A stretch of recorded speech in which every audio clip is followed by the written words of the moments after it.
So when we're thinking about spreading out our risk and maximizing or capturing the most amount of appreciation, I want you to think about if you were going fishing and your options were to fish with one of those little tiny green things you use at the pet shop to scoop up a goldfish, or you could use a massive commercial fishing net seen on those huge boats. Which one are you more likely to catch fish with? That's what I want you to think about appreciation.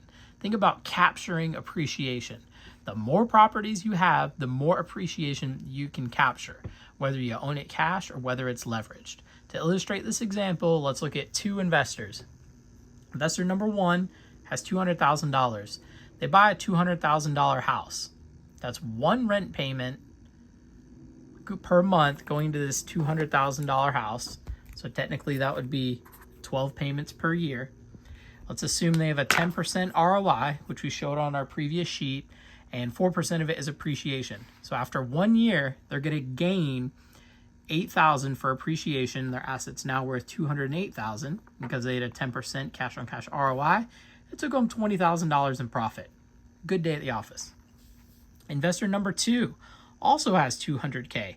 But what he did is he put 20% down and leveraged that into $1 million worth of assets. 1, 2, 3, 4, 5. So 5 $200,000 houses. This means he has 60 rent payments. Because we're leveraged, we'll have a slightly higher ROI, maybe 15 ROI. We're still going to get that 4% appreciation. Because it's 4% on 5 houses, 4% on $1 million, that's $40,000 of appreciation. So after 1 year, his equity position is $1,040,000. And because of 15% ROI, he took home $30,000 in profit.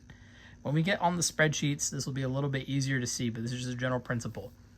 So with this, you're fishing with one net, a little teeny tiny net. With this, you're fishing with a big commercial net to capture as much appreciation, 80K versus 40K. The other thing, when we're talking about spreading out risk, if you have one house, all your eggs are in one basket. You have 12 rent payments on the year.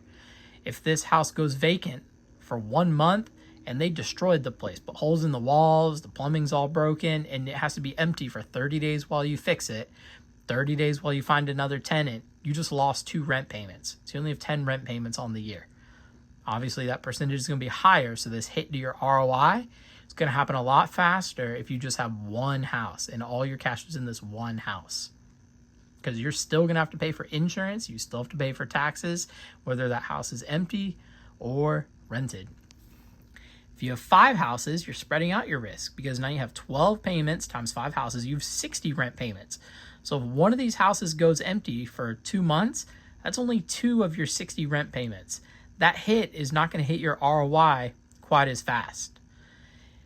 Plus, how likely are you to have 5 hot water heaters, 5 roofs, 5 capital expenditures in the year?